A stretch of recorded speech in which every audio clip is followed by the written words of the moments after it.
Black women you should have learned about in school, but you probably didn't because racism. Now let's talk about Frances Thompson. Frances Thompson is believed to be the first Black trans woman to testify in front of the United States Congress. Now, she did so because she survived the Memphis riots of 1866, and in that riot, she was unfortunately assaulted by white men. Now, these riots incited because of pushback towards Black bodily autonomy and freedom in post-Reconstruction America. Basically, white people were mad that Black people were starting to have rights.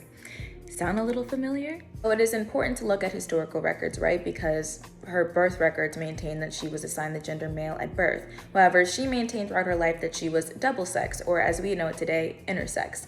And she self-identified as a woman and was known as a woman throughout her Memphis community. So in order to discredit her testimony, a white doctor gave her an examination in which he found that she was in fact a man. Obviously, this was completely skewed in order to free the white men who she was holding accountable and to also just discredit her as a human being, as an assault survivor. As a result, Frances Thompson was arrested. She was forced to work in an all-male chain gang. She was forced to wear men's clothing, and she was forced to grow out her facial hair, much to her dismay. Now, it suffices to say, our good sis was tired. She was tired of being ridiculed and misunderstood and misgendered, and she is historically quoted as saying, when people would ask about her gender identity or her sexuality, that is none of your damn business. Now, Thompson's story is so important because it highlights gender, sexuality, and fluidity for Black queer individuals in post-Reconstruction America. I mean, we have a first-hand historical account of a woman fighting for not only her bodily autonomy, but her recognition